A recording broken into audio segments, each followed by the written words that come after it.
waiting for the 7th councillor, Councillor Mike Shanks, who I'm sure will be here, but we saw him at 10 o'clock this morning, 10:30, so I'm sure he'll be here. However, while we wait, let me call this regular meeting of council for Wednesday, December 20th, 2017 to order at 7:01, 7:02 by the digital clock. We do have an amended agenda. It actually doesn't amend the order paper, but there's some attachments that have changed slightly. So item 5.2, the order paper stays the same, but we have an amended set of minutes because the distributed minutes were, there's the man of the hour of the minute. We're glad to see 7 people up here tonight.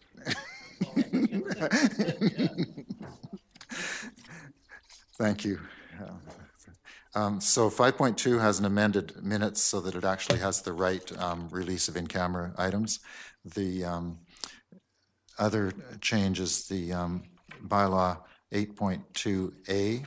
We have a version that's replaced based on our meeting this morning at 9 o'clock, and that's been sent over to the Ministry of Transportation, and that's been received back, so we have an updated version of that. And there's a highlight on 8.1A. And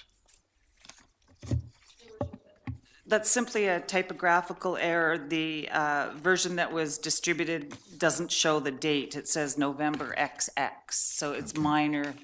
And likewise with 8.4A, there was just a typographical error with the date. Thank you for that. And as I said, the order itself doesn't change, and the items that we're addressing to this evening haven't changed in any way. So a motion to adopt the agenda that's in front of us as amended with the notes. Thank you. And seconded by Councillor Mueller. All those in favor? Thank you. And we'll move directly to, we'll move directly to the appointments and delegations. We have 2 delegations which are a repeat of the delegations we heard 2 weeks ago. Mr. Pauly and neighbors, Mrs. Darnborough. So, Mr. Pauly? No. Different name. Yes, at the back. P-O-L-L, Leonard Pauly.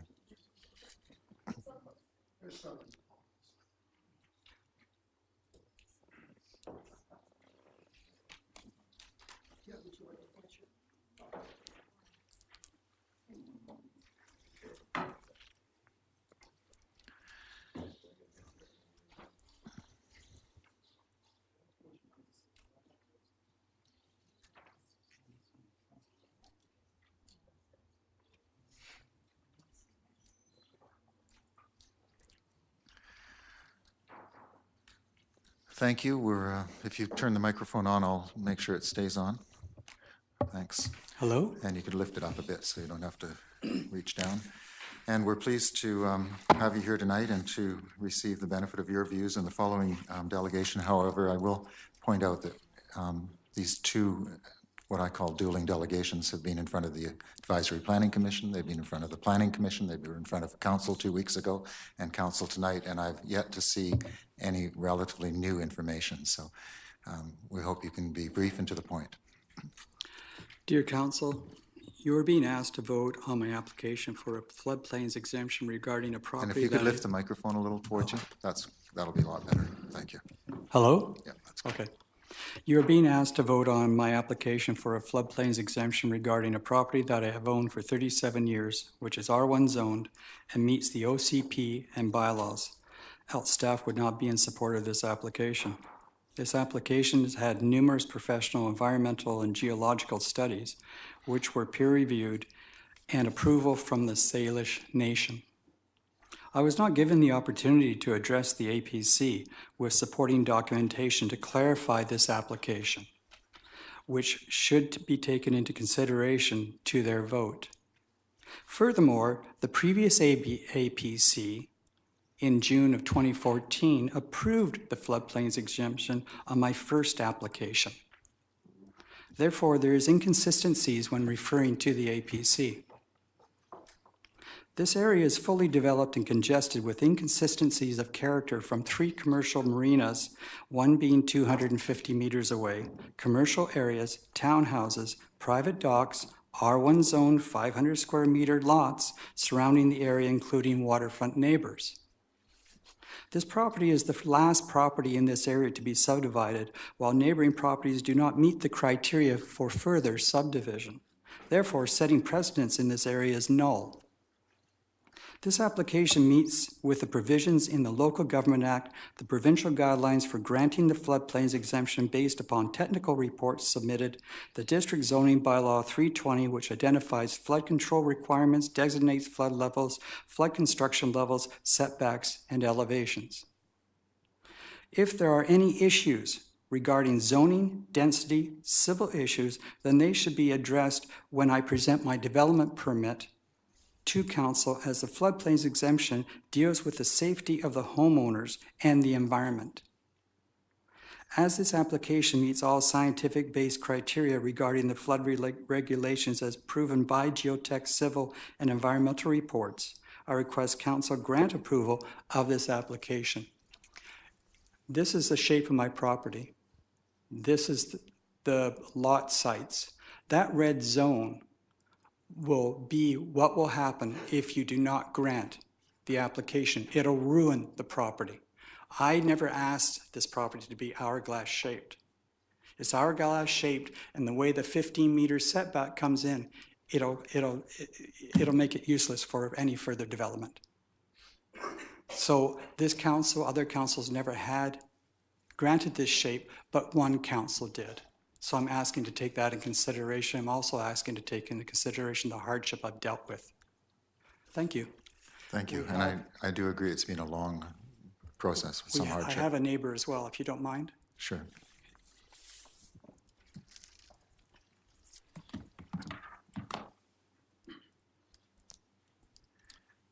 And would you mind just identifying yourself when you do Yeah, start? my name's Pat Hennessy. Thanks. I live right across from the development. I was at the meeting of 2 weeks ago as well.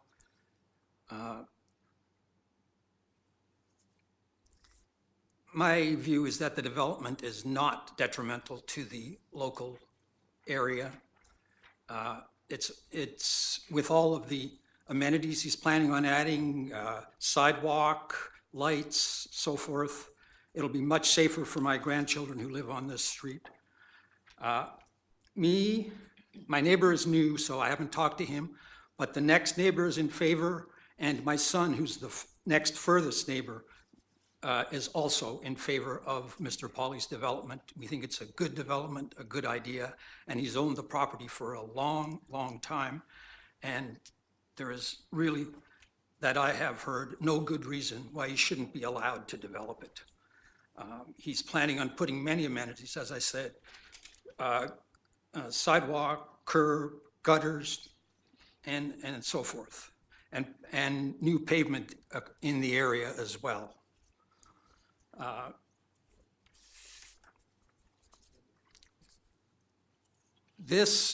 When Mr. Pauly first came to see me, it was about 4 years ago when he very first started, and he was very upfront with what he was doing there. And on each subsequent part of the development, he came and updated us, which is much more than we ever got from the other neighbor who's causing all the trouble here, Mr. White. He seems to be okay for him to go ahead and do a major development right in the middle of this. Meanwhile, trying to get Mr. Pauly's thing tossed. I mean, to me, this has been going on now. It's 4 years that I can recall. And if this council or any council cannot get it together to get this done in this amount of time, it's unbelievable. I've watched this whole thing materialize, and to me, it's absolutely unbelievable. Mr. White's idea is that, it's going to be good for the neighborhood. But what he's doing is not making it good for the neighborhood, he's trying to stop it. So I just don't understand what their point of view is. I can tell you for sure, I know that he was trying to buy the property originally, but that didn't work out for him. So now he's trying to make sure that Mr. Polly doesn't get proper use of it. I think it's just, I don't think the council should allow it, and I hope they don't. Thank you. Thank you, Mr. Hennessy. Are the next delegations here, Mr. and Mrs. Darnborough? Or Mrs.? Thank you. And council will be considering this in terms of land use, not in terms of motivations of any individuals or whatever. So we bracket any of those comments and just put them aside. That's very kind.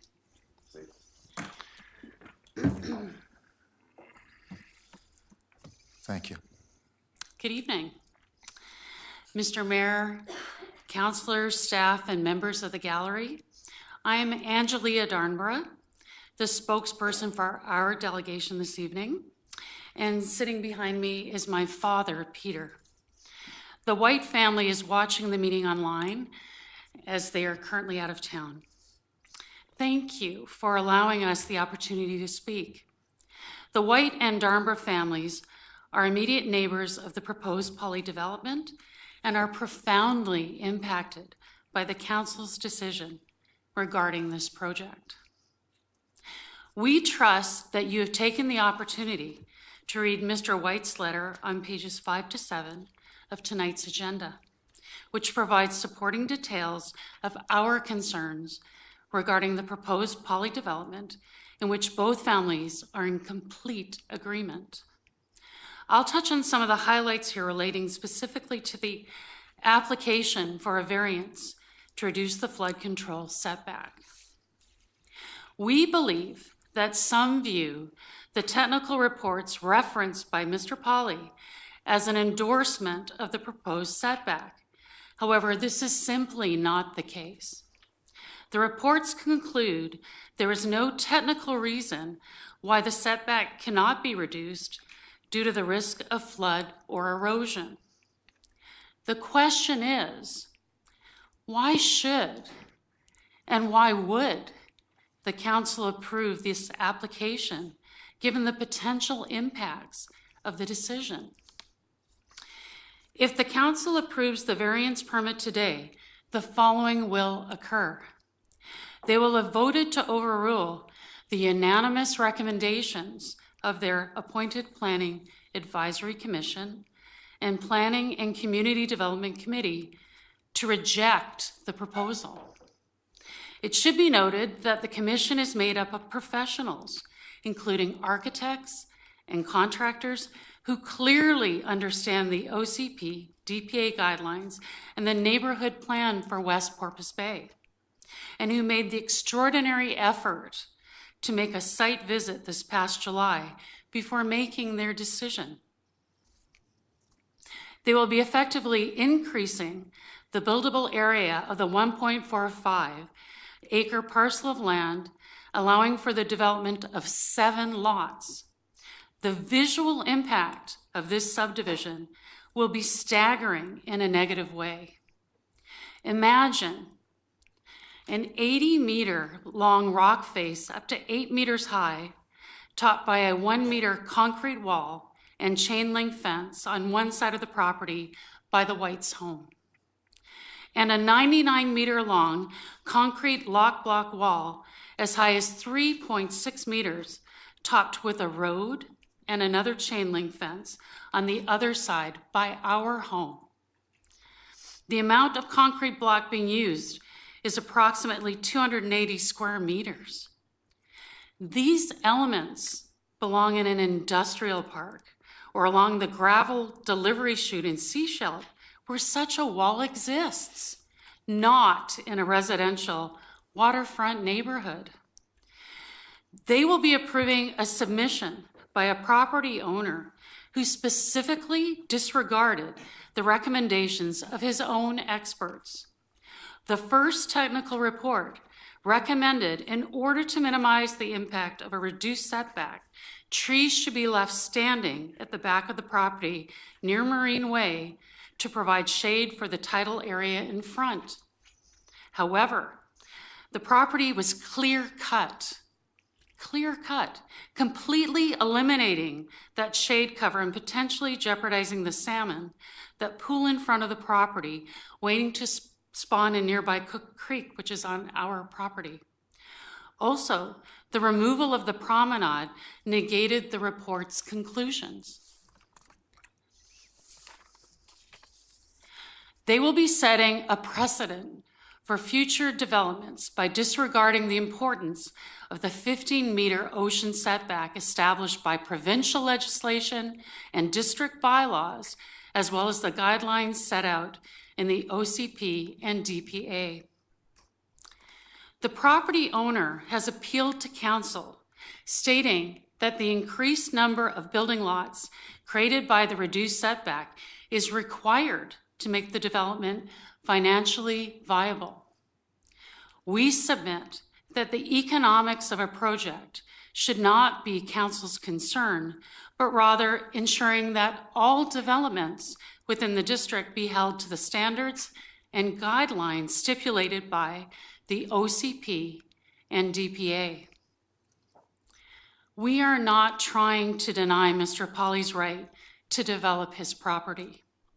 However, the proposed development, with all of its required variances, has become a patchwork of extreme measures that undermine the spirit and letter of the OCP, DPA, and West Porpoise Bay Neighborhood Plan.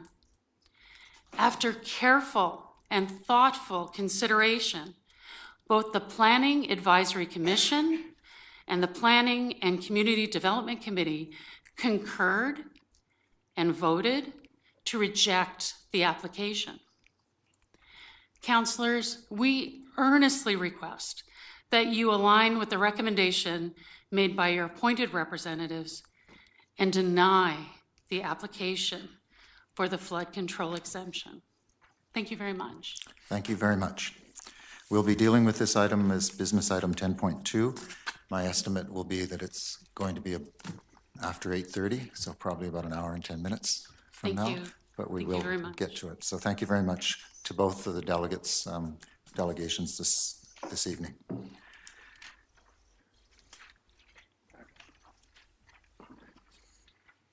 Do you want to catch that microphone so it doesn't create feedback? Thank you. Moving on to item 5, which is adoption of minutes from previous council meetings. First, we have the minutes of the 3 p.m. regular council meeting of December 6, 2017. Motion to receive and adopt. Thank you, Councillor Wright and Councillor Mueller. All those in favor? That's carried. And then we have the amended minutes of December 6, 2017. This is item 5.2, and it was amended for a section at the very end on page 19 of the report. Motion to receive and adopt the amended minutes. Councillor Wright and Councillor Lutz, second. Any errors or omissions in those minutes, other than the ones that staff found? Seeing none, all those in favor? Adoption? That's carried. And then we ask if there's any business arisings from those minutes. Councillor Seegers. Thank you. On page 28, under the SCRD Board Council Representative Report, indicates the last line, and I just look for some clarification from Councillor Inkster. He said he also noted that the SCRD Board voted in favor of the requested budget increase for the Seashell Library. I was wondering if that was the case. Okay, that was, sorry, we'll put the microphone on, but.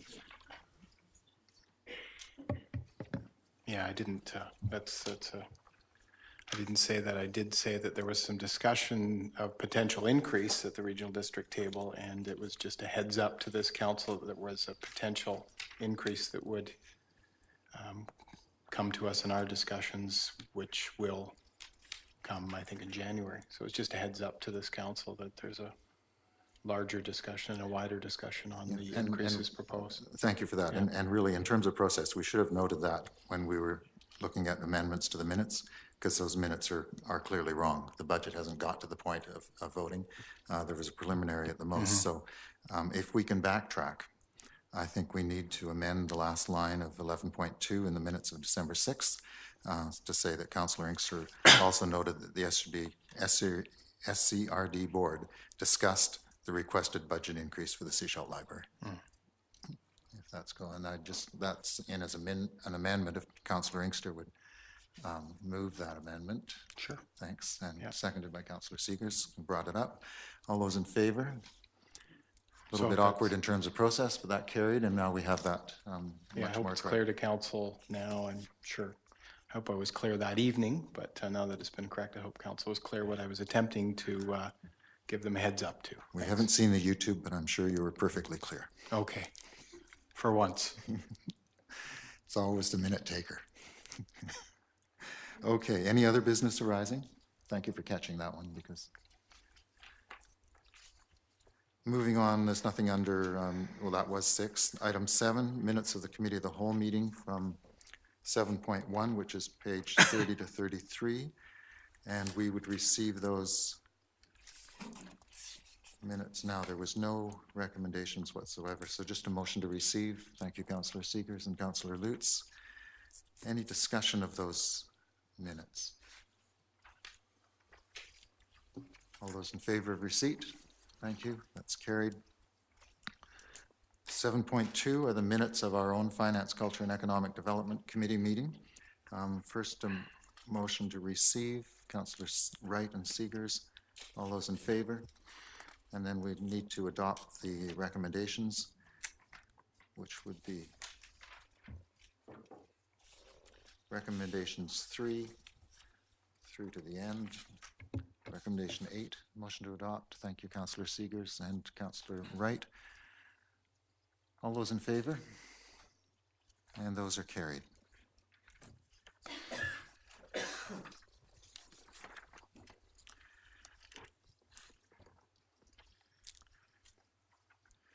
Item 8, we're returning to an item that was on the agenda 2 weeks ago and was deferred to consideration till this meeting so that we would have a full council in attendance.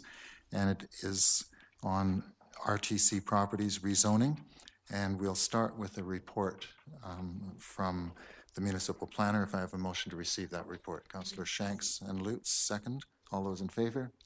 And thank you, that's carried. And we'll turn then to our municipal planner. So I just wanted to update a couple of things to council, is that we've had a second meeting with the developer where he has reiterated that he would wish to proceed with 20 units, to proceed as quickly as possible. And just to sort of go over what we're looking at, it's a proposed, have I got the wrong, I may have pulled up the wrong file here, I did. Anyway, I'll just do it by verbal. So to reiterate, we've met with the applicant. He wishes to go ahead with the base density of 20 units. I do want to confirm as well that 20 units is the base density according to the chart from the official community plan that lays out the densities. And that's basically, I think, my report, Mayor and Council. Thank you. Okay, thank you very much for that, and we appreciate it. I wasn't sure how we got, well, we've got the first motion. Let's get a motion in front of us so that we are all discussing it, which would be the recommendation number 2, that zoning bylaw number 25, 1987, amendment bylaw number 25, 274, 2016,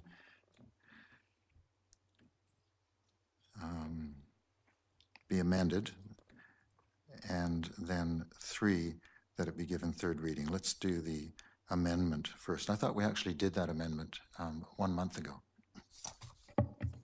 Mayor and Council, I believe you were away. What we did is we changed the wording slightly. That Council had made some wording at the second bylaw reading, and we had changed it to be the stated and inclusive of all parking areas, notwithstanding the definition of lot coverage of Part 1. But that amendment would have been received, put forward, voted on, and accepted. At the third 2 weeks reading. ago. 2 weeks ago? Quite possibly. We'd have to double check the minutes. I'm just sorry, wondering I why we're looking at apologize. it again. I'm sure it's Yeah. already been. What we did was we brought forward the exact same report, so it may have That been was done. deferred as well? Okay, Yeah. so let's say everything was deferred. Do I have somebody to move the second recommendation? Councillor Lutz, Councillor Seegers, thank you very much. And this is to make sure we have the correct reading on item 3.1. The maximum lot coverage is 40% and inclusive of all parking areas, notwithstanding the definition of lot coverage of Part 1, Interpretation, Section 102. Any discussion of that recommendation? All those in favor? And that's carried. Now we move to the third recommendation, which will give us instructions to move or not to move on to the third reading. Can I have somebody move the third recommendation? Councillor Mueller, Councillor Lutz, thank you for that. All in favor of any discussion of that recommendation going to third reading? Councillor Seegers. Thank you. I see the residents out in the gallery here with their signs. Thank you for being here. Thank you for your interest. As you know, I'm not in favor of the reduction to the 20 units. At the public hearings, the residents were loud and clear about two issues. The first was to do with lot coverage. They wanted to ensure there was green space and that the site wouldn't be paved over for parking spaces. The second was the massing and the density of the buildings on the site. That was in response to the initial maximum units of 48. After the first public hearing, there was a meeting with the community and the developer facilitated by the district to air the neighbors' concerns. Following that meeting, staff, and I'm going to quote this, worked with the developer to come up with possible changes to the bylaw to make it more palatable to the public, while still allowing for redevelopment in line with the OCP. This included reducing the density and height and readjusting the community amenities. End of quote. At the second public hearing, the developer himself indicated the parking was not going to be included in the lot coverage. That was to address some of the residents' concerns. So after reviewing Councillor Mueller's remarks from the last meeting, it appears that by addressing the lot coverage to exclude the parking in an amendment to the bylaw, he used this as his rationale to reduce the number of units while still maintaining the density, height, and massing. By reducing the density to the base units of 20 units for this site, with the support of 3 other members of council, we are foregoing the amenities for the district as a whole that were negotiated by staff of Shorncliffe Avenue upgrades, improvements to Snicket Park, 50% of the units to be built to an accessible or adaptable standard, 2 units of affordable housing, or $400,000 cash in lieu. I have to say I'm not in support of this change to the density, would support the 31 units and the amenity contribution instead. I believe that by moving forward with this change, we are shortchanging not only the local residents for the improvements they would have there, but the wider community as well. So I will not be supporting 20 units. Thank you for your signs. Thank you. I think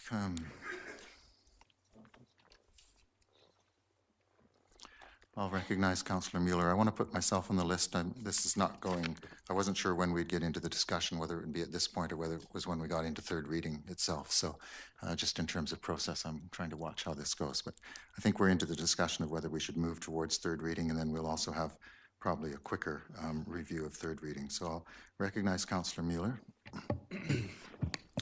Yes, thank you. I just wanted to perhaps add something new to the discussion. I have made 2 times my submissions of what I think this is and what I think is fair and realistic. I think we should be clear that this is not a reduction from 31. This is an increase. This is a rezoning to allow more development, and the base development is 20. We have an option as a council anytime that a development comes forward to pursue additional density for community amenities.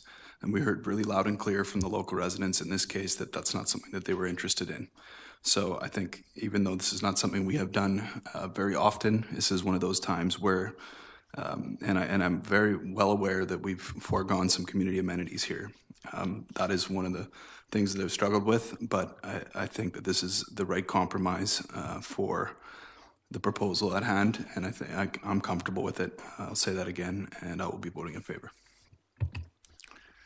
Thank you. I'll put myself on the list to explain what happened a month ago when we had only 6 members of council here. First, the mayor invariably votes with the majority of council. Doesn't usually make a show of it for a number of reasons, whether it's a former mayor or a future mayor, they'll probably do the same thing, because as chair of the council, it's important not to demonstrate on a regular basis 5 or 6 times in an evening that you're in opposition to minority parts of council because you want them to work cohesively as a group. So the mayor usually abstains, which is always a vote in favor of the majority and of those going forward. Last time, when there was 3 voting one way and 2 moving in another direction, I could have used that vote to split it, and then the motion forward would have been defeated on a tie, which is what happens procedurally.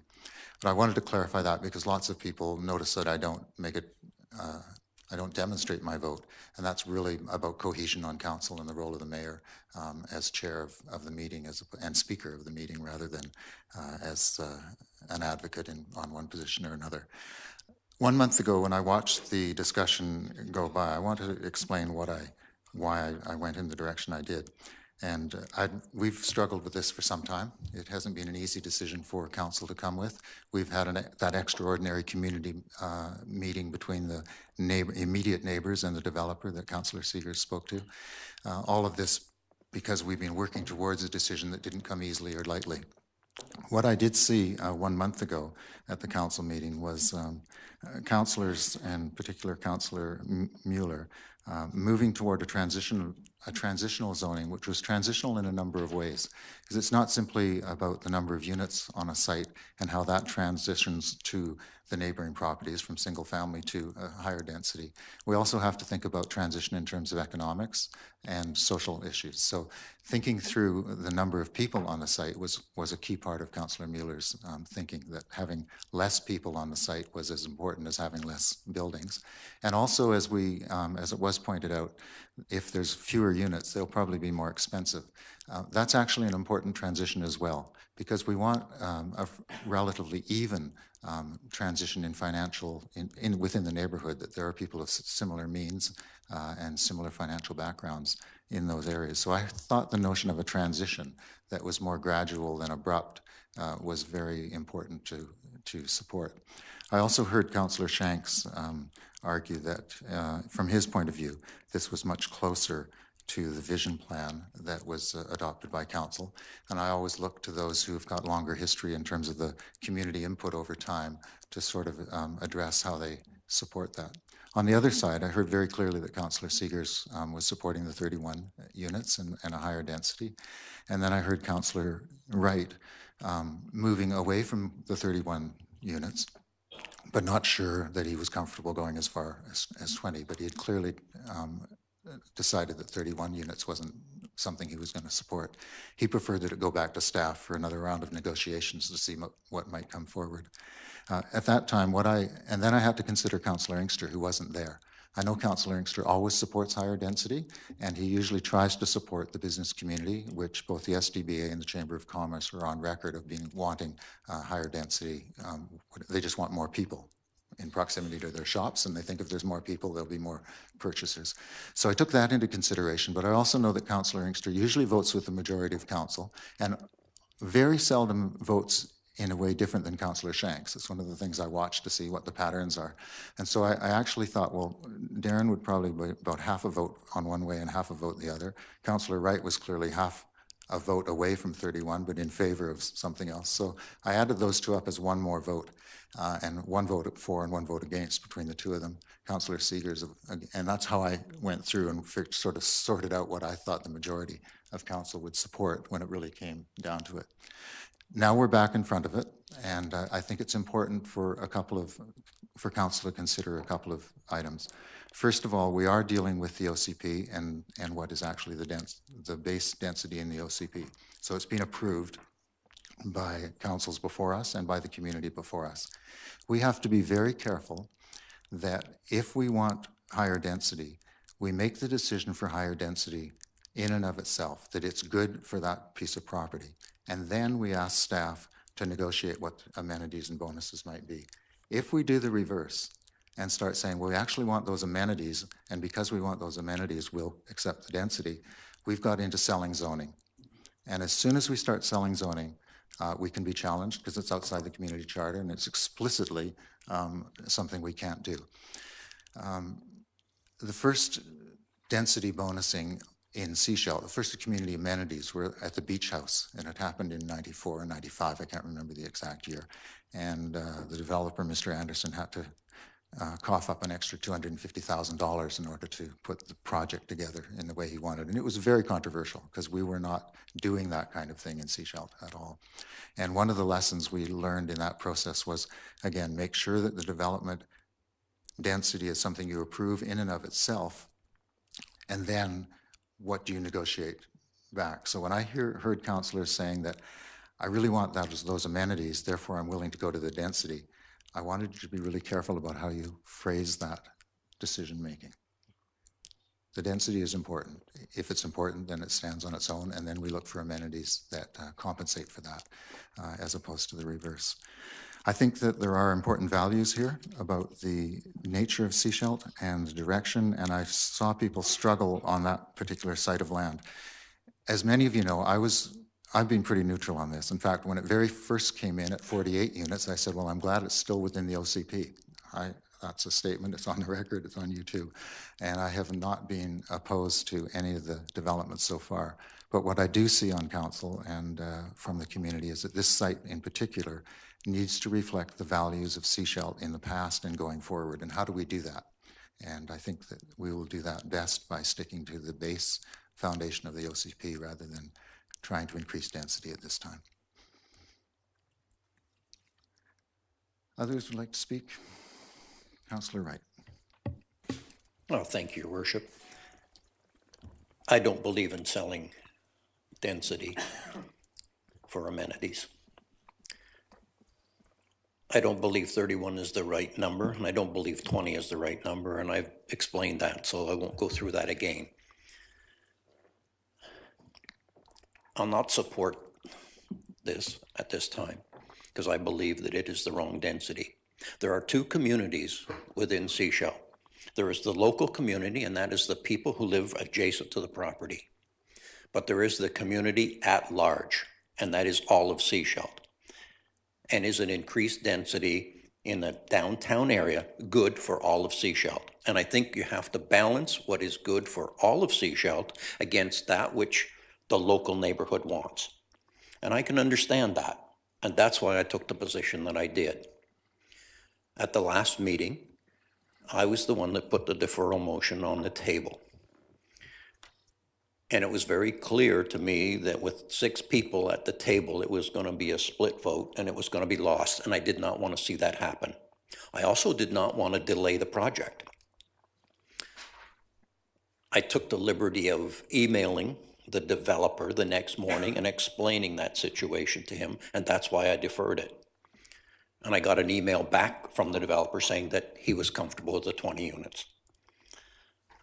I'll have to take that into consideration as well. But that's where I'm standing at this particular point in time. Thank you for that clarification.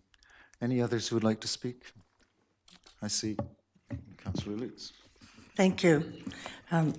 I hear and understand Councillor Wright's presentation to us, but what I have heard in the community, and not just the neighborhood, but the whole community, is how special that property is and how the community wants it to look. And I think the base numbers are acceptable to the majority of the community.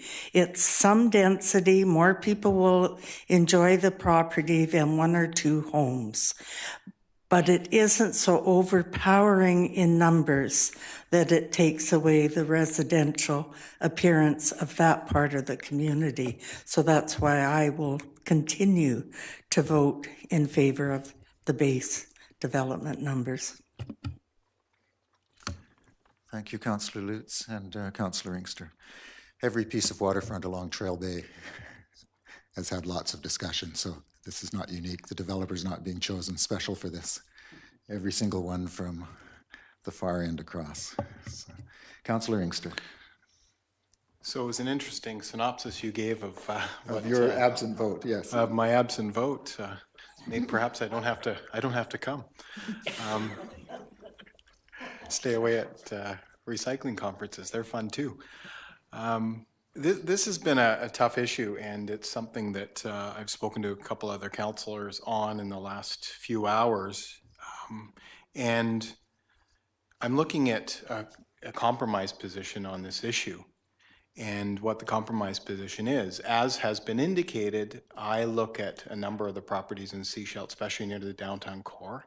And this is, in a sense, almost in or on the edge of as higher density situations. Sort of, you know, we've talked about it. Most people know it's all about smart growth technology and development, where you, if you're going to develop in areas near the downtown core, you densify. And you tend to go up. As it stands here, this particular proposal has this quite a high height. As far as I know, it's 13.5 meters, and it has the same lot coverage. So those that were, in a sense, happy with less units may realize then that they could be 20 large units, and they could go as high as is possible. That will be permissive under this particular decision which has been laid out to the community. So that's where I'm conflicted, because people may say that are against it but will accept 20. It may be the same coverage, it may be the same massing, it may be the same density with 8 to 12 less people over a year, and probably mostly in the summer there'll be 8 to 12 more under a different proposal, or even maybe 18 more, but it would be the same coverage. So larger units. Is that the way? Is that where we're going? I thought we were going into an area of smaller units for people to live in, and better use of land. So that's where I'm conflicted with this. What I've been hearing in the last few hours is that because it's went on for a while, and I remember when the first drawing came in front of council, I had issue with it, and I said, this is not going to be acceptable to the community. We went forward, it wasn't acceptable, we went backwards again with the original drawing that was presented to us. We could have actually stopped it then and not gone forward. That would have saved some time. But what I'm hearing now is that the developer is comfortable with 20, and a large number of people, and the people nearby, except for a couple from what I'm seeing this evening, are okay and say stop at 20. And because I'm looking at a compromise position on such a key piece of property, I'll, with difficulty, support a compromise of 20 units for that particular piece of land. I mean, it's gone on a long time. It's time to probably put it to bed and look at, in future, the way the buildings look, and when we get another kick at the can, to look at how it looks, how it sits on the site as it comes forward with the DP. So that's what I'll be supporting this evening with difficulty. Thanks. Are there any others who'd like to speak? There's lots to say. We'll try not to say it all, but. Well, just Councillor having realized that our voting patterns have been analyzed over a period of time is quite interesting. And even though we've both got relatively short and same style of haircuts, he's not related at all. And we're bookends here. Yeah. But I've always looked to the vision document, because I was heavily involved with it with so many people, and the message in that was fairly clear to me, that the original density had to come down, as it's a transitional piece of property. So I'll be voting in favor. Okay, is there any further discussion of the recommendation, which is that zoning bylaw amendment bylaw 25, 1987 amendment be given third reading? I stumbled over that. It's actually the zoning bylaw number 25, 1987, amendment bylaw number 25274, 2016, be given third reading as amended. I'll call the question. All those in favor? And all those opposed? And that's carried again this evening. That takes us to the bylaw itself, which is item 8.1. 8.1b, and it's page 41 of our agenda, and 42. We had first reading on the 7th of September, public hearing on the 11th of January, rescinded second reading on August of 2017, first reading reread on August 2nd of August 2017. Public hearing was on the 5th day of October. Second reading was the 15th day of November, which is now 1 full month away. And today I'll look for somebody to move third reading of the bylaw number 25274, 2016, CD 39 RTC Properties. Councillor Mueller, and seconded by Councillor Lutz. Any further discussion at third reading? All those in favor? Any opposed? That's carried. And now we send it over to the Ministry of Transportation and Highways. I think it'll come back in 24 hours like the one today did. Thank you, everyone, for your patience on this. It was an interesting one, and at the next workshop, we're going to talk about decision-making and how many decisions, because they're not infinite. We only have so many decisions in front of us at any given time, and today we narrowed that down. Moving on to third reading, 8.2, third reading and a presentation by the community planner on bylaw number 25291, which is BC Housing. First, motion to receive the presentation. Thank you, Councillor Lutz and Councillor Mueller. All those in favor? And on 8.2, I'll turn it back to Ms. Lettman. Mayor and Council, I have just a short verbal report that to review at this stage that the public information binder has been available to Council and members of the public, that the proposed bylaw has been approved by the Ministry of Transportation and Infrastructure. And I'm just going to go over the details of the bylaw quickly. In general, the bylaw is to define shelter residential. So you'll see in section 1 of the proposed zoning bylaw amendment, that is bylaw 25-291 2017 BC Housing. Section 1 of the amendment bylaw creates a definition of shelter residential. That means a building or part of a building that provides temporary accommodation without charge to homeless persons. And it also adds that to the definition section of zoning bylaw 25. Section 2 of the amendment bylaw renumbers the clauses in the permitted uses section of the C4 commercial 4 zone, so that N, that says accessory buildings and uses customarily incidental to the permitted uses, and O, mobile vending, those uses drop down on the list of permitted uses to allow the new clause N to be added before them.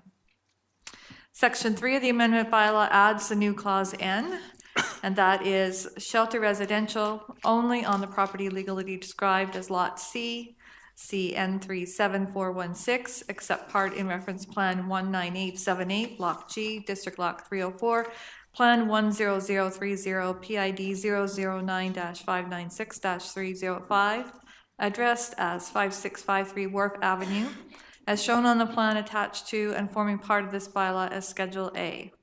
So basically that's adding the shelter residential use to that zone on this particular property. Section 4 of the amendment bylaw adds the map, Schedule A, that shows the property location, and it adds it into the zoning bylaw as Schedule C. And that's the conclusion of my report tonight. Thank you very much for that report. So this morning at our 9 o'clock meeting, we discussed the public hearing. We reviewed the public hearing minutes and we moved this to second reading. It was then sent over to the Ministry of Transportation, and we want to thank the staff there for turning this around in a matter of hours, which is very unusual, but they understood the urgency of this matter and the urgency in the community on this as well, as does council, despite rumors to the contrary. Could I have somebody move third reading? Councillor Mueller, councillors, everybody, but it's pretty quick. I was looking to my right and then quickly to the left, but Councillor Inkster second. Any further discussion at third reading? We did have a chance this morning, but there wasn't as many here. Councillor Mueller?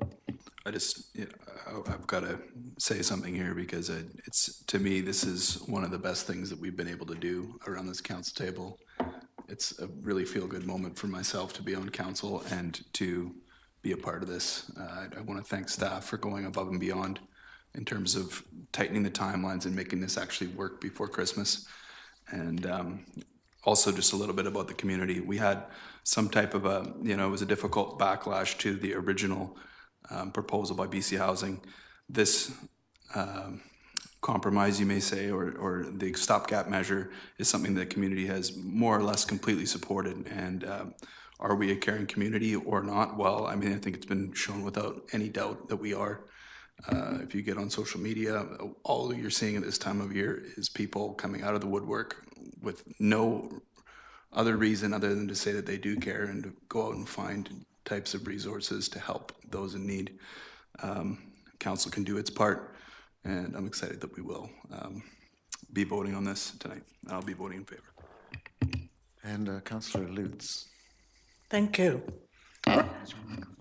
I too am very proud of our staff, our council, our mayor, and especially our community.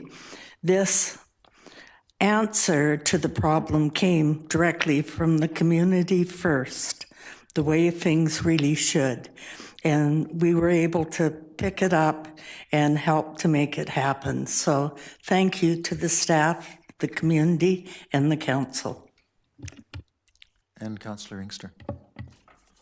I really quickly spoke in support of it this morning to move it forward to this evening. I won't repeat those thoughts, but what I wanted to say in terms of this particular issue is, as I mentioned previously, and I spent a fair amount of time on it at the beginning of October, is that I spent at the UBCM a lot of time at the housing booth saying to the housing representatives, and two of them were at the first meeting. Craig wasn't there at UBCM, but two of them were at that first meeting that had spoken to me at UBCM.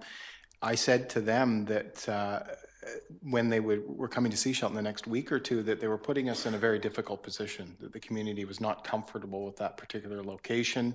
They had indicated then that they were going forward because they had identified a need.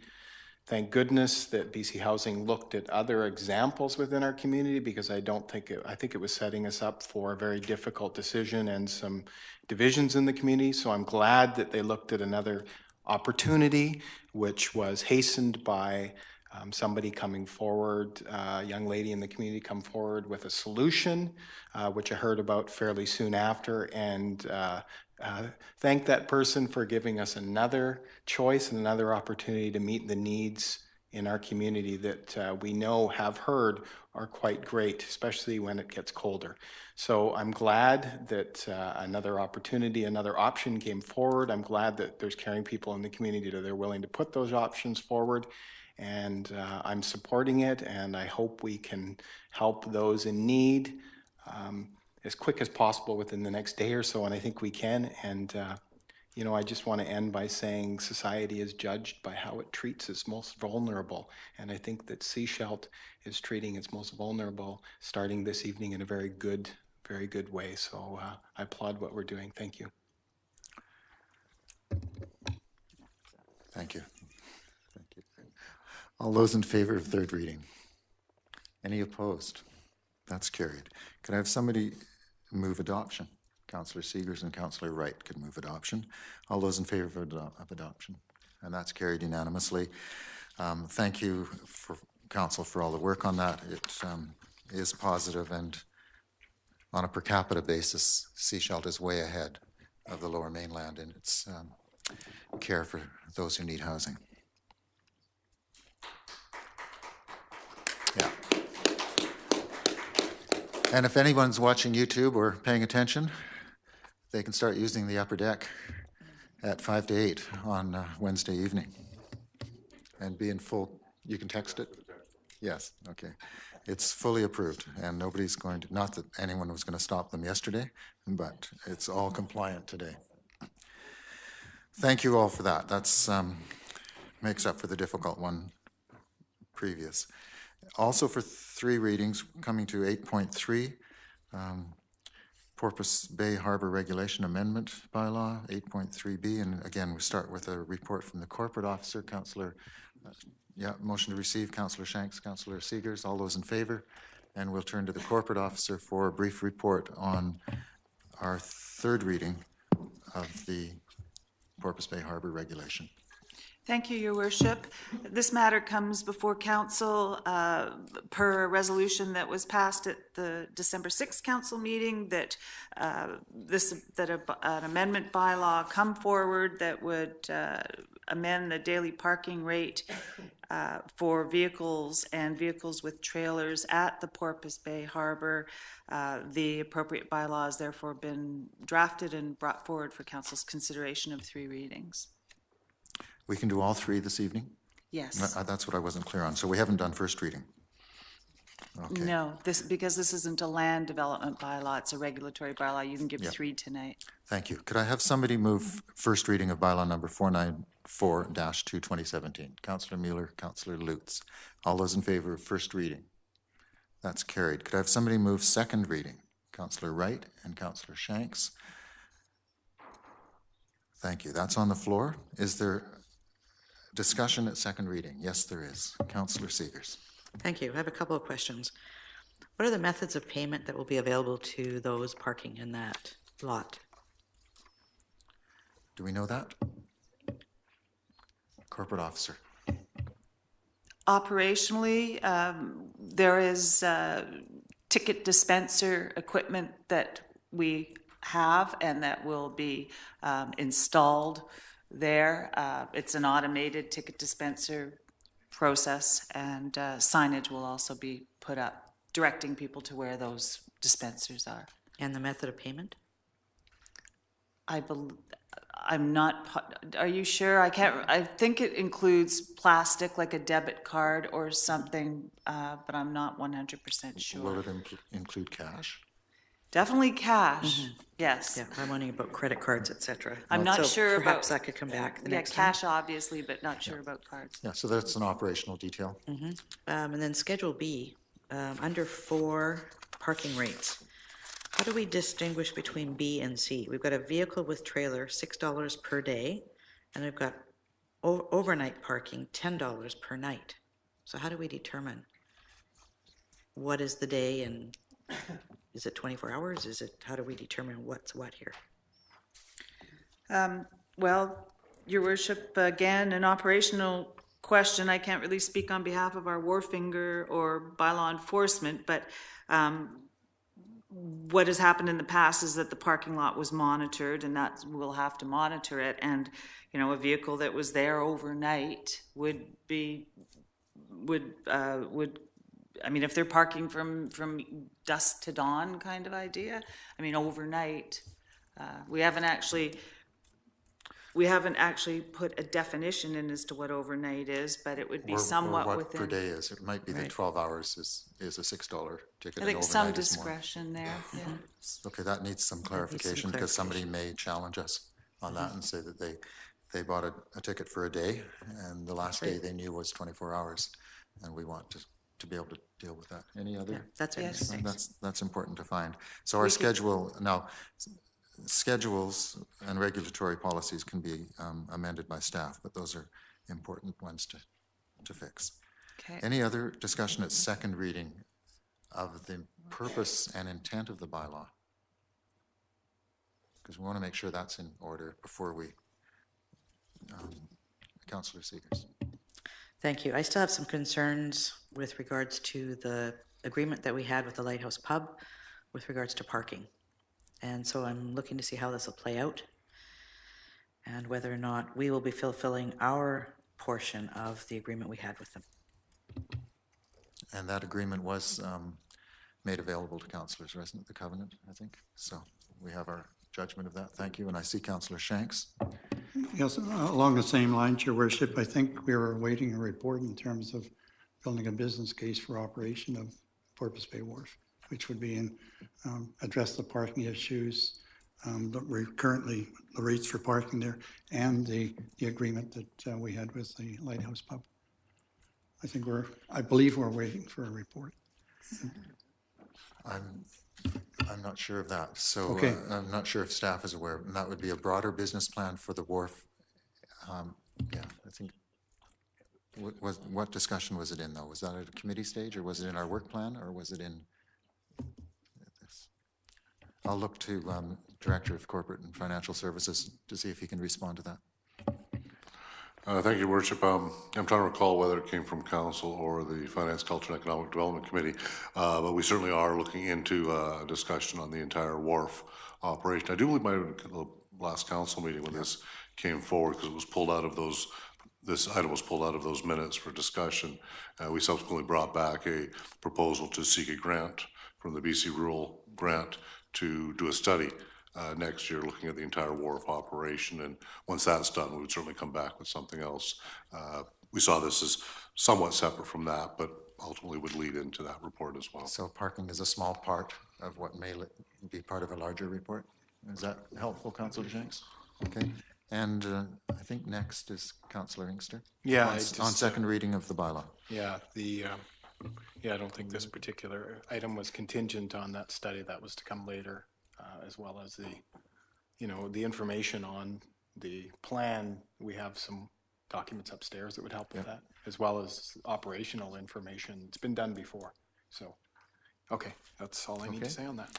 Thank you for that reminder. So now at second reading, it's on the floor. It's being moved and seconded. We've had some discussion. If there's no other discussion, I'll call the question. All those in favor of second reading? Any opposed? One opposed. And we can do third reading this evening as well. So if somebody would like to move third reading, Councillor Wright, Councillor Lutz. All those in favor of third reading?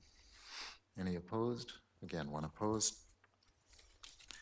And that will come back. And if there is time before adoption to address some of the operational issues, I think that would be important to know, because I can see the challenge on a day coming. The first person who can't find $10, but it can find $6. That was 8.3. Moving to 8.4. District of Sechelt Biosolids. And again, this is coming from the corporate officer. Can I have a motion to receive the report? Councillor Seegers, Councillor Lutz, all those in favor? Thank you very much. That's carried. And corporate officer want to speak to it, or? It's best Your to Worship, introduce it's it. fairly straightforward. This bylaw received 3 readings at December 6th council meeting, and it's now before you for consideration of adoption. Thank you very much. So adoption is on page 57 of the agenda package, item 8.4B. And could I look for somebody to move adoption of bylaw number 483-1, 2017? Councillor Lutz and Councillor Wright. All those in favor? That's carried.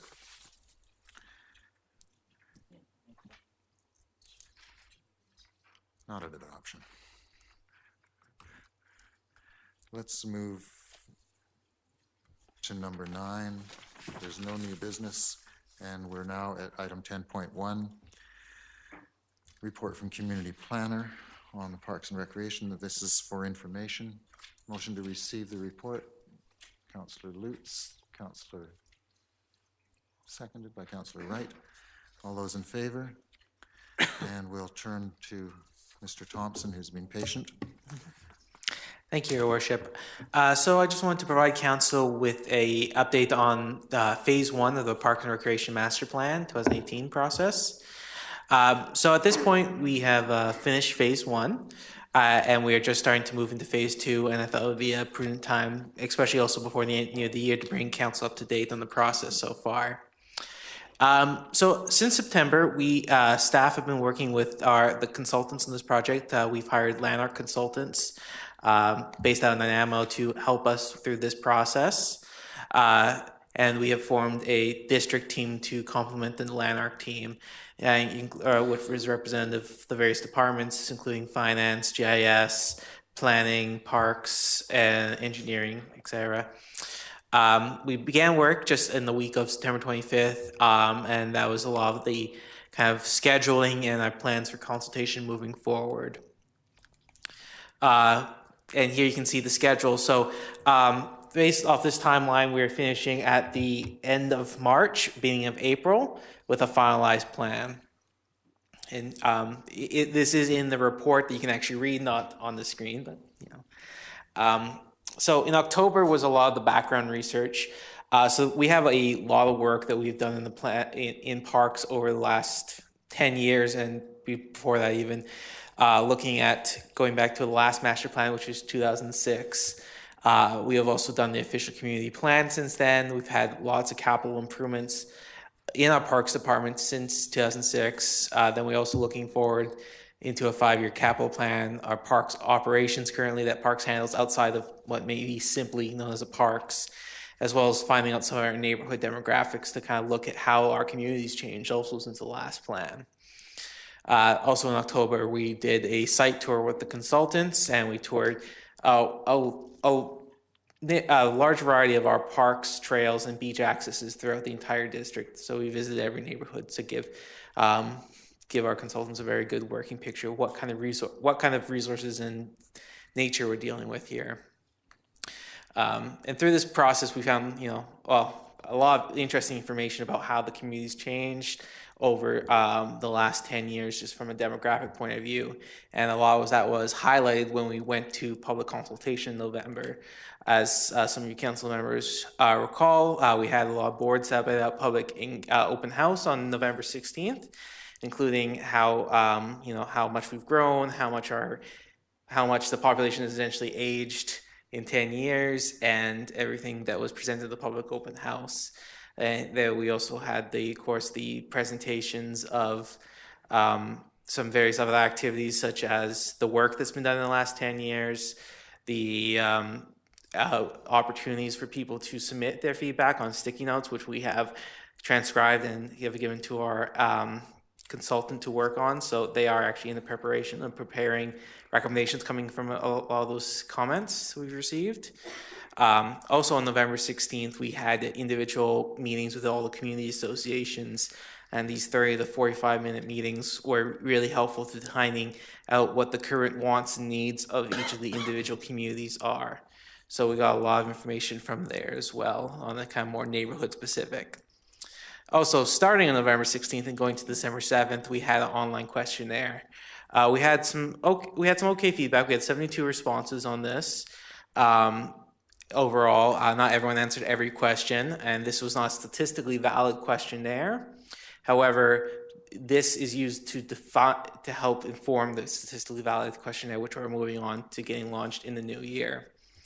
But overall, we are still working on the data from this, but the initial data is that there's a lot of satisfaction in our park system.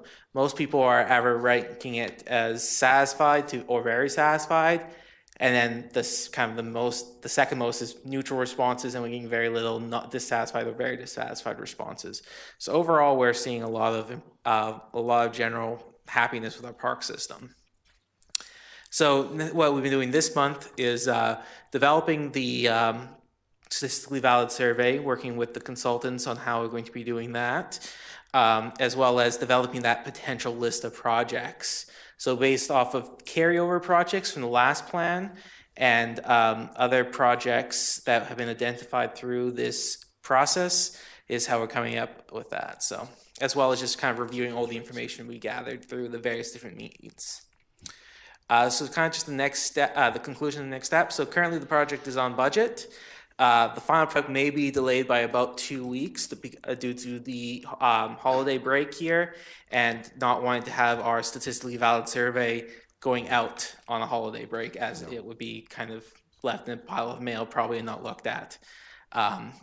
So we might be facing a 2-week delay, but we are still on budget. The statistically valid survey, just some of the details about that. We're looking at a mid-January launch with a mid-February end date.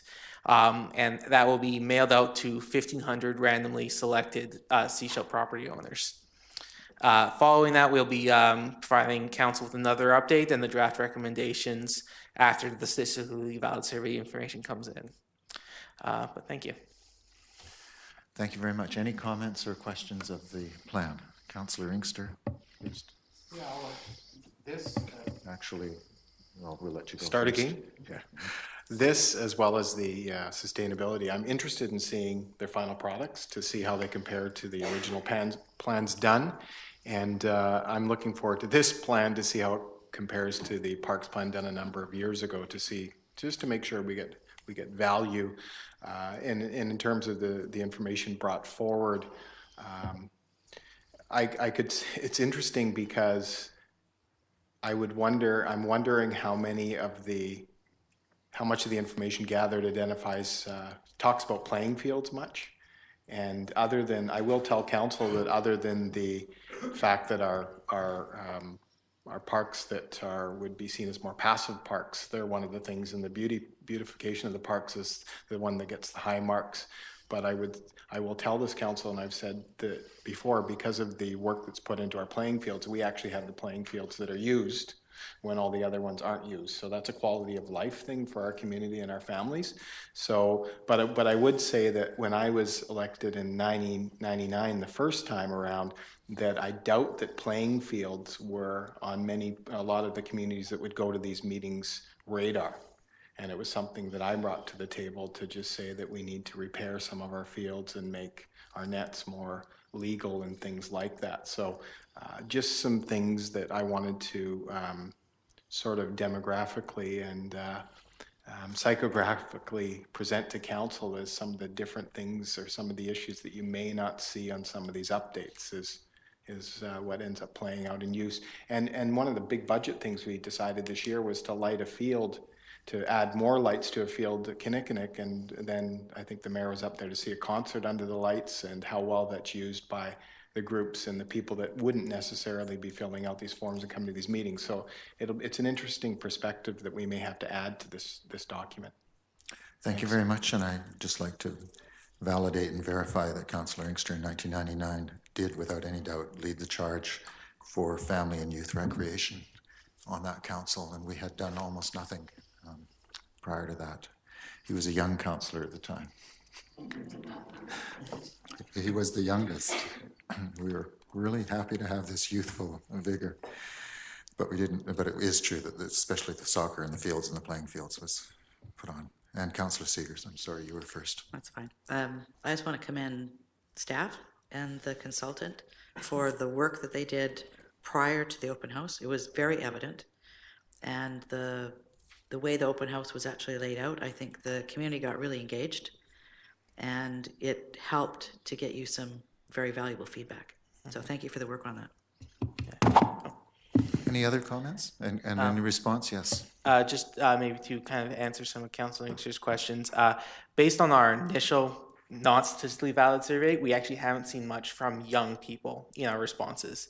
And that in itself is an issue because we haven't actually heard much from about parks, about sports fields and playing fields. We're hearing a lot about trails and natural parks. So hopefully the statistically valid survey will be able to better answer those questions. So. And Councillor Inkster. Don't have to repeat that. That's what I said.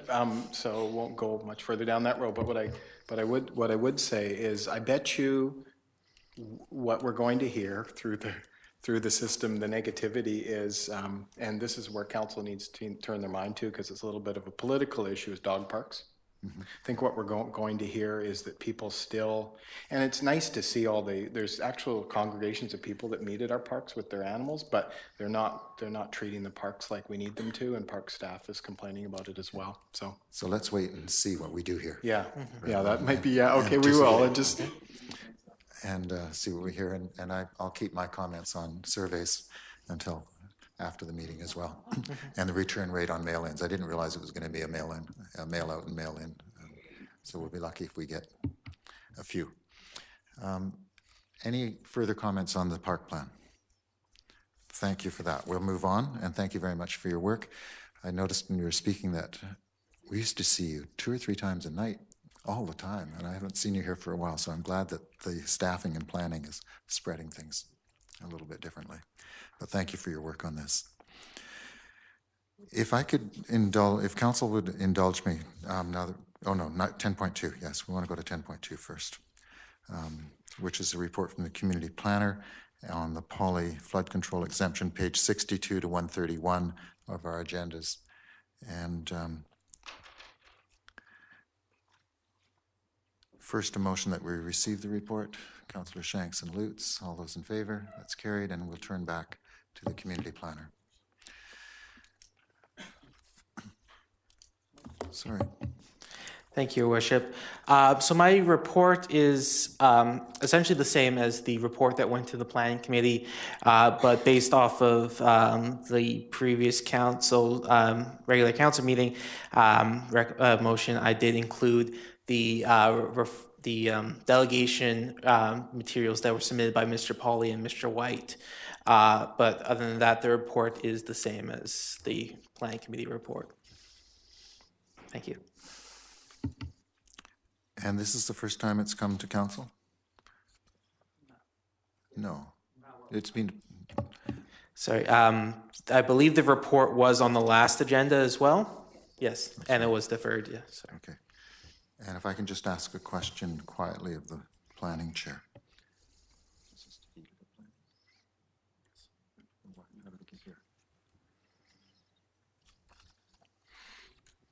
I'm just asking a procedural question because I was under the impression that the exemption application was defeated at planning unanimously.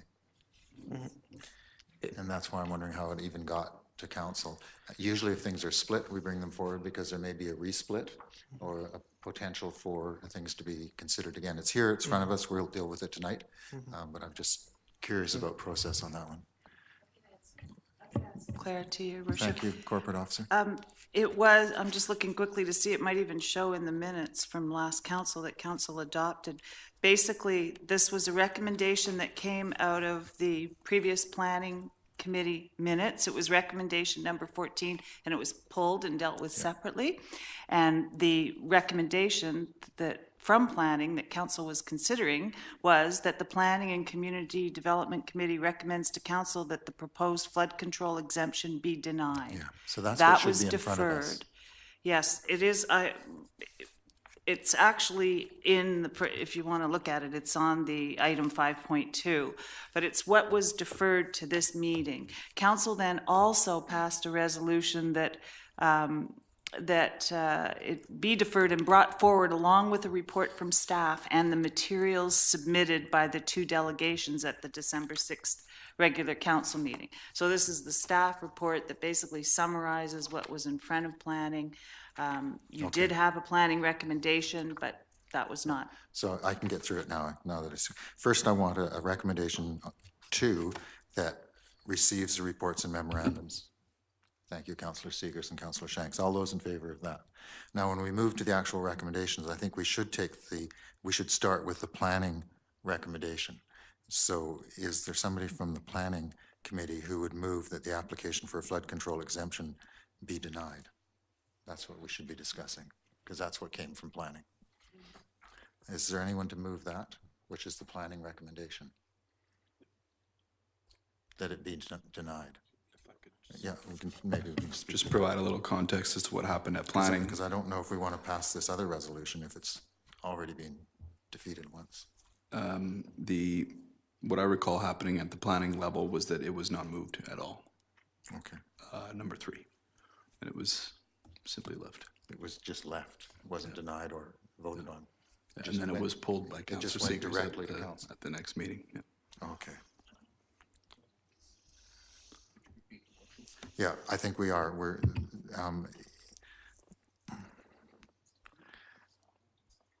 It wasn't voted on at planning. That's what we're being told now. It was not voted on. It was in fact pulled and sent directly to council without discussion or vote. So the planning recommendation, I don't know what the minutes say, but people there and the chair is saying that in fact that resolution was never dealt with. So we're happy enough to start with the recommendation on page 62, item 3, whereas resolved, and 2 resolves, and it is in fact to allow a 5-meter setback despite the minimum floodplain setback of 15 meters, just so we all know exactly what we're voting, if that's moved. So is that moved? Councillor Seegers, thanks. Seconded, Councillor Wright. So, and what's in front of us is the positive motion for a setback of 5 meters. I just want to make sure we're all in the right order here. Okay. And to speak to that, Councillor Inkster. Yeah, I just some clarification. I thought this was dealt with at planning. It's been spoken to twice by 2 different delegations that it was defeated at planning. And we're hearing from the chair that it actually was moved to council but not defeated at planning. So that gets confusing. But I also wanted to ask, though, that there was some information presented to planning and maybe through you to the chair planning, if that's his recollection, that came from the APC and a decision made from the APC on more of a geotechnical matter rather than a development matter, which I'm not sure if that's the terms of reference of that committee. So there's just some. It's all in here. Yeah, yeah. And it is important just in terms of process. Yeah. The council and our committees and our advisory committees, such as the APC, should start with the question of setbacks and whether a setback is reasonable in this situation. Similarly, as we did with RTC, is density reasonable? Once that decision is made on density, we ask about community amenities. Once the decision on a setback is in place, then we ask for geotechnical reports to see if there's any technical reason why that may or may not be go forward. They're often done at the same time by staff, so it comes to us as a package. But in terms of process, it's not the technical reports that tell us what our development decision is. It's the technical reports that tell us whether there's any errors or technical problems in moving forward with that decision. So we want to keep that in our own minds, that first we're deciding whether or not the setback is reasonable and there are not good grounds for it. And secondly, then we do have geotechnical reports that indicate there are no technical grounds, environmentally or otherwise, that will interfere with that. Councillor Seegers. Thank you. We've had a couple of delegations a number of times. What they are continually referring to is things like rock walls, chain link fences, concrete block walls. Where would that actually come back to us, given that all we're dealing with here now is the floodplain exemption?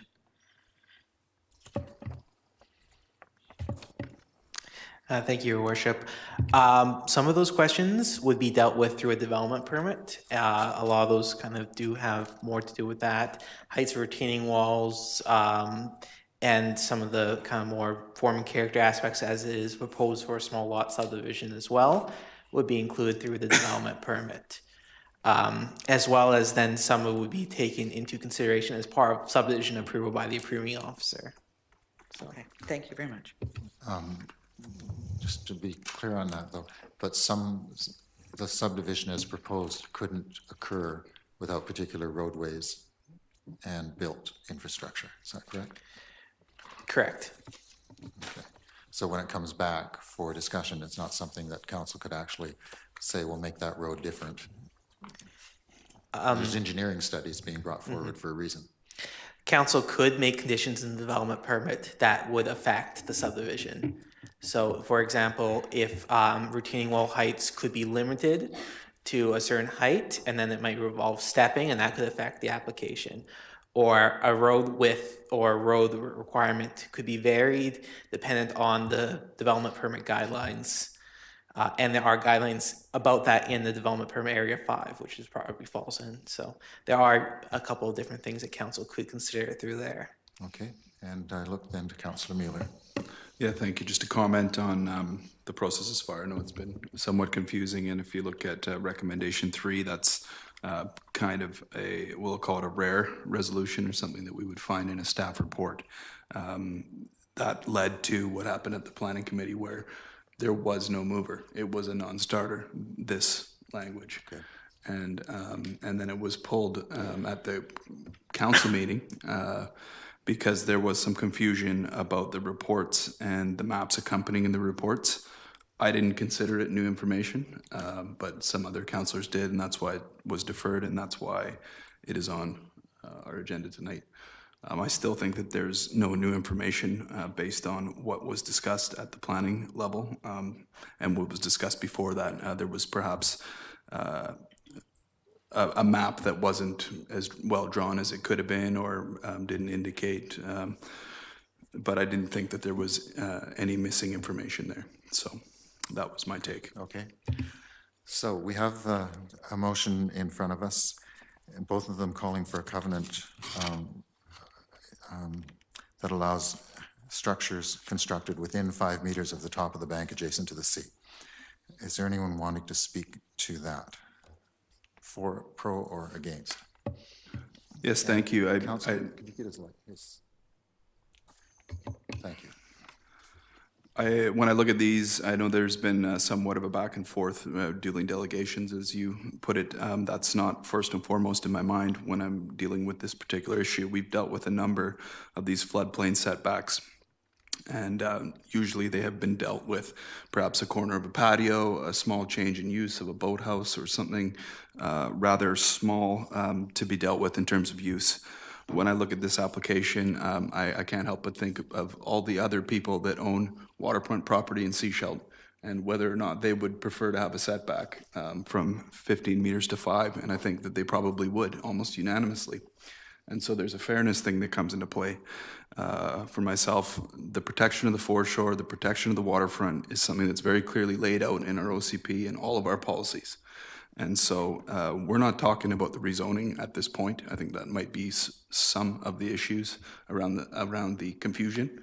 We're talking about a floodplain setback. So it doesn't fit with our policies, and that's the way I see it. Thank you. I take that as a vote against what's in front of us. Any other discussion? Councillor Wright? No, thank you, Your Worship. This is a slippery slope. And as Councillor Mueller has said, we're opening the door here if we approve this particular recommendation. I will not support this recommendation. We have setbacks for a reason. And I believe that unless there's extenuating circumstances, and I don't see that in this particular case, that we should not vary those setbacks. This property has been in this shape, and I heard the hourglass shape. It's been that shape for a number of years. This is not a new phenomenon. It's been there. And I think that there's a way to develop this property, and maybe you have to change the number of lots. I'm not sure what you have to do to make it work, but that's the way that's the shape of the property. That's the setback. I will not support it. Thank you. Thank you. Any further discussion? Are people prepared for the question? All of those in favor of what's on the floor in front of us, which is a setback of 5 meters? I see one. All of those, 2. All of those opposed? And that's defeated. I do have to say I have some sympathy for the developer because I think there's been a lack of clear direction from the District of Sechelt at a couple of levels, council and not this council, but it started back in 2013, I believe. And it's been a difficult process with changes of staff, but I hope the direction is clear now from this council and the direction we have, both to staff and others in terms of the OCP and the reason we have setbacks from the waterfront. If council will indulge me, and I'm not sure if we need to, but when we were dealing with 8.4, the biosolids disposal fees, it was for adoption, and I had moved through to the vote on adoption before turning to my left and seeing that Councillor Seeger's light was on. And I don't usually expect people to be speaking at adoption, but if you'd like to, can we go back if you'd like to speak to that one?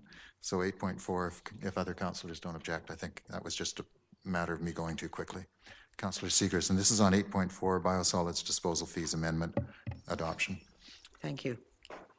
I do know, as the rest of staff or rest of council does, that there was a delegation that was looking to come and speak to us. We did not hear from that delegation. I would have liked to hear that.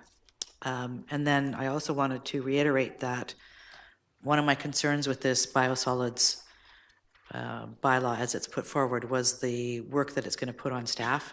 And I would expect, as we've mentioned before, that staff would keep us informed as to the amount of time that they actually are putting in to manage this bylaw.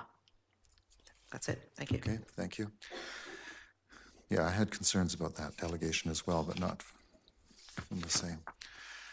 Moving on then past 10.2 to 11.1, councillors' reports. And if I could start on my left with Councillor Inkster from a council perspective, and then we'll get back to the SCRD board. Yeah, just 2 quick mentions. It's pre-Christmas. It's, other than our meetings, there's been just a couple of things to reference. The public hearing the other night, actually, last night. Interesting. Quick turnaround.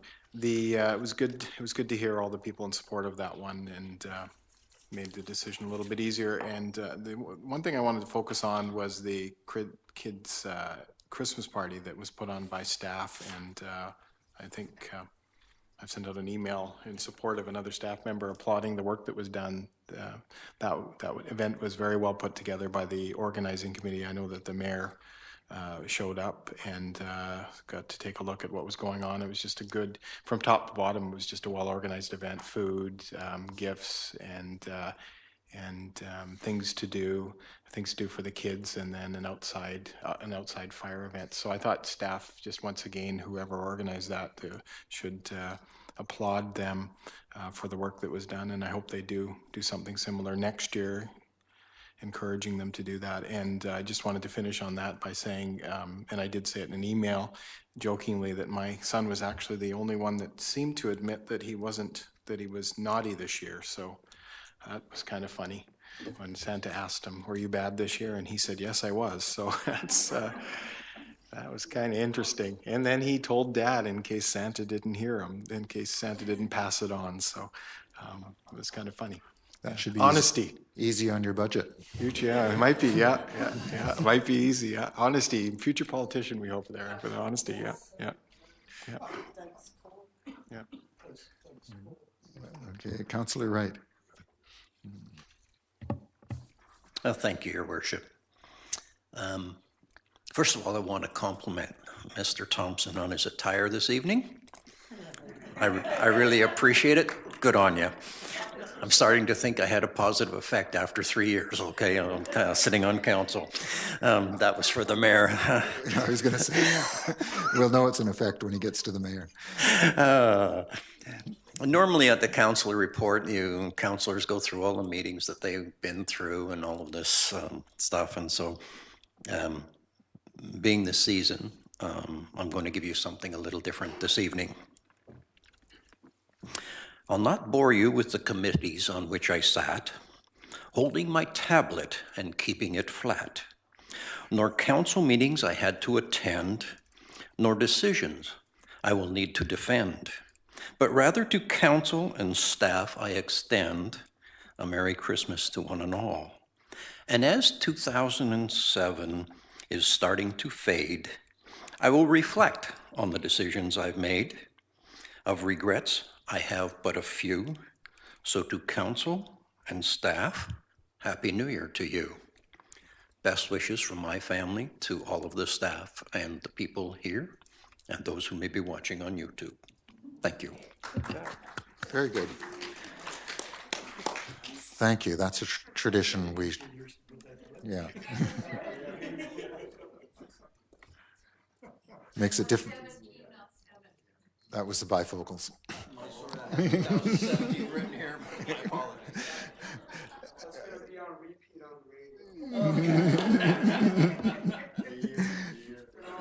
So, Councillor Seegers, can you try and follow? No, it's a hard act to follow. I got a list. I wanted to mention the Library Volunteer Appreciation Party. They included the therapy dog. So for those of you who don't know, the library has a therapy dog named Tamu. And young readers who are just learning to read love to read to Tamu because there's no judgment. So, you know, he has a lot of like a lineup to come and visit with him. So I like that. A few Christmas parties over the last while. I did arrange for a meeting with an engineer whose main interest is water. He works in Vancouver, to further explore options for water sources on the Sunshine Coast. It was quite fascinating. I attended the chamber meetup at Plethora Fine Foods. It was a great turnout. And I'd like to thank staff for including me in the cookie exchange. So we've got all these different cookies at home to try out that I didn't have to bake. Then we all attended the public hearing regarding rezoning for Upper Deck last evening. And then we've had, 4 meetings today? committee and council meetings. I'm looking forward to the break. So Merry Christmas to everybody. Thank you for that. And Councillor Mueller.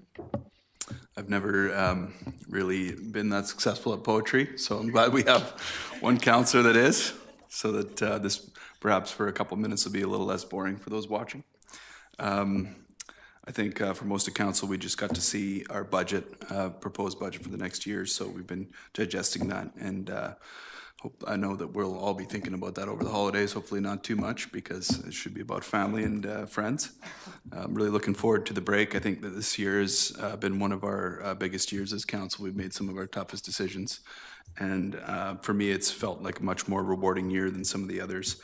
It's just we've started to move ahead on some of the key things that I think are really important, most specifically the financial plan. That's something that's taken a lot of my time, but as well on some of the other major developments and that type of thing. So I think the big story of this year, though, is our new administration, and I think that we've had a lot of great contributors from the staff over the years, and they have to be congratulated, as well as the new hires that have come in.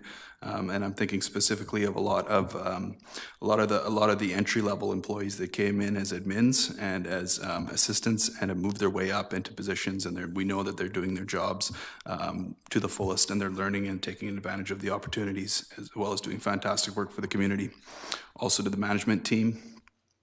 They've provided some leadership and some shape to that, and I think that if you know about any of the small things that have been happening, I say they're small because the community might not notice them, but in-house they've been very large, like the wellness committee and these types of things that have really brought together cohesion. So I think that's the big story of the year in City Hall, and I want to congratulate all of staff for their hard work.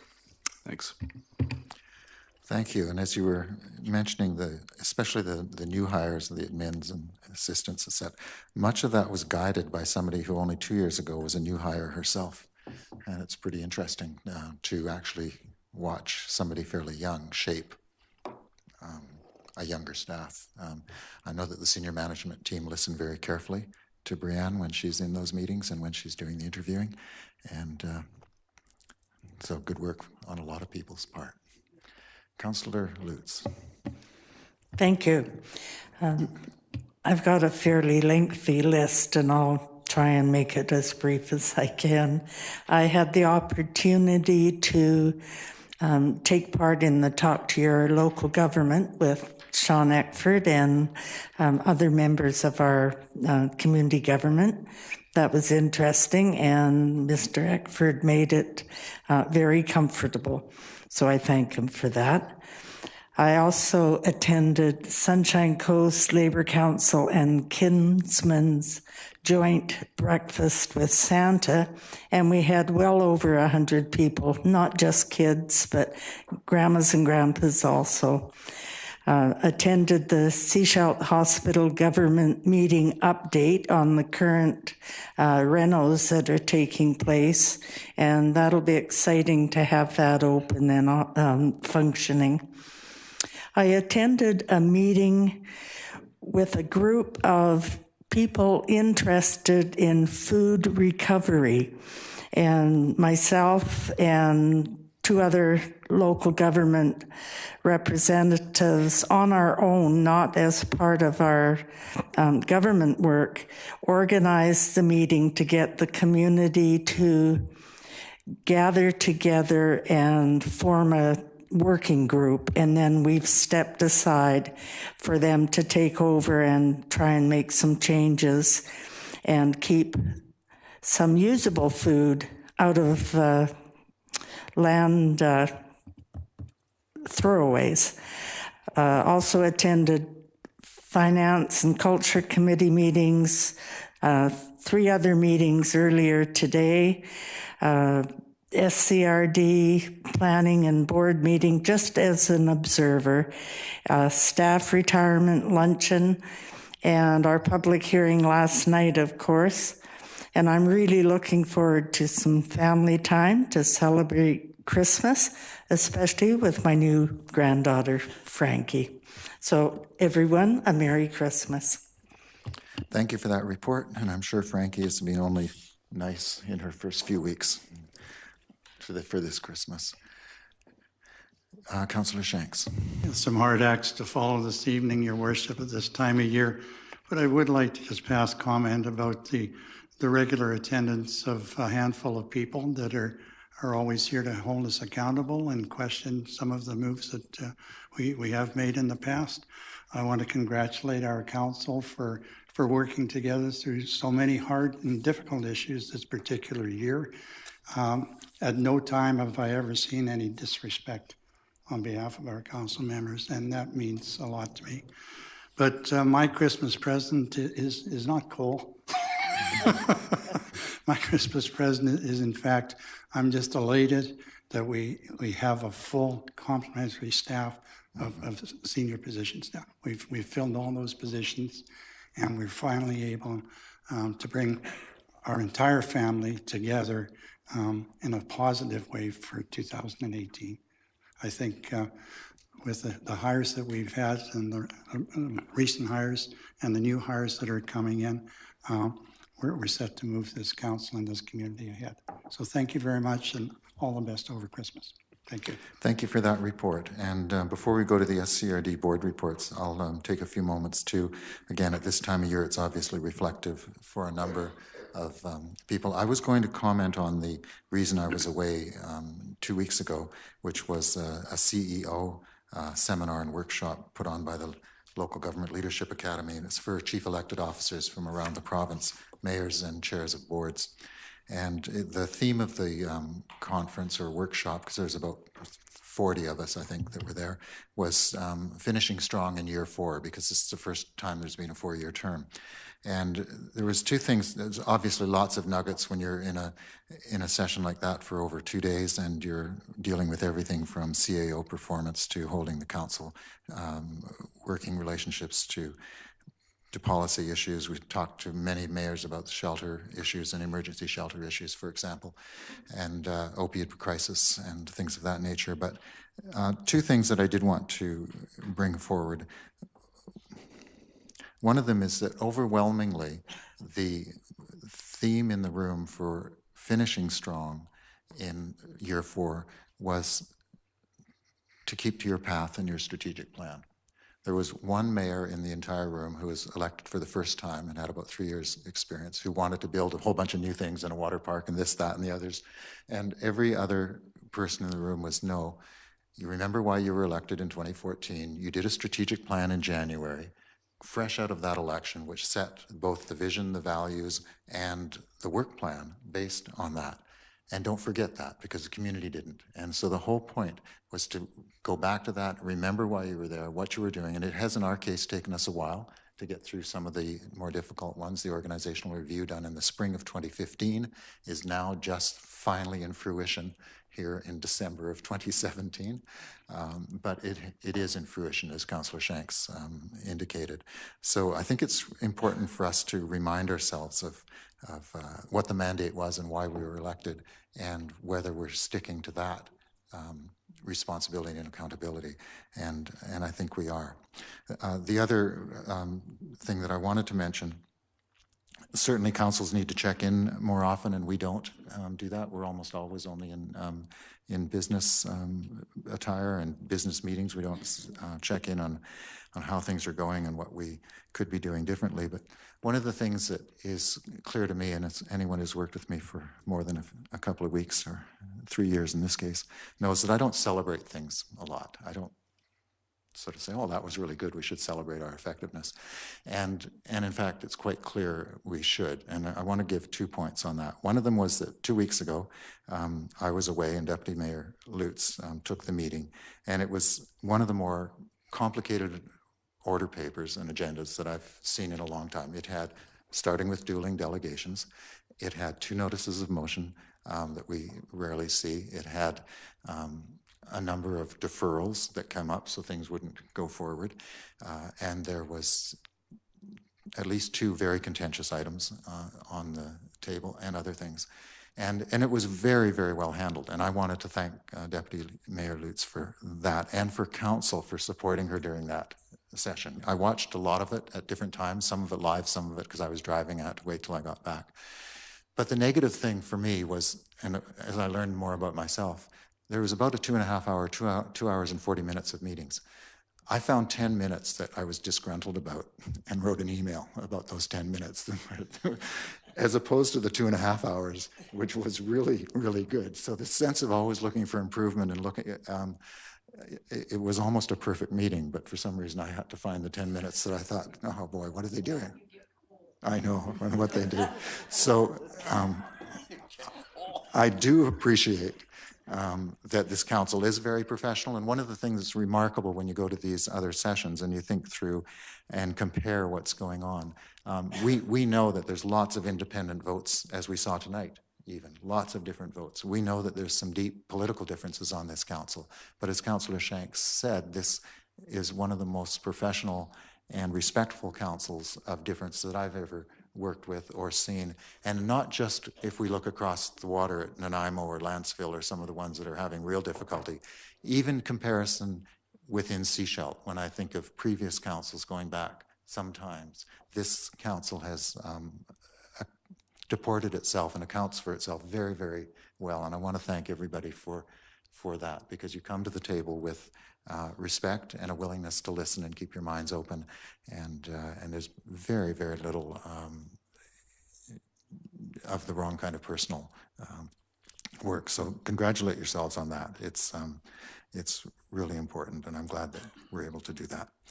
And yes, like everyone else, I want to wish people a Merry Christmas, and we're really looking forward to this break. It looks like almost 20 days from tonight. I get SCRD tomorrow, but once that's over, we're not really back here until the 10th, which is going to be a nice long opportunity. SCRD, which is tomorrow as well, and Councillor Inkster, anything you'd like to report as director of the SCRD? Thanks. Water park, I've heard that come up, but I told people salt water. Yeah. Considering what we're dealing with. So the regional district, last week we talked to planning as I vice chaired the meeting about a couple of things. Most of the issues that many know at the planning table are regional rural issues rather than including the municipalities, but affordability did come up from Sechelt, and the regional growth strategy did come up from Sechelt, which are letters from us to the board to begin to look at those particular issues coming from Sechelt affordability as a region-wide consideration, because we're dealing with it tonight with the homeless issue. I mean, that's about affordability. So we need to look at it, but also the regional growth strategy. And I think we put it back on their table to look at it. And despite the fact that one or two directors think that it could have been dealt with 2 years ago, that's what we call history, and we're moving forward, I hope, to work together on that particular issue at that table.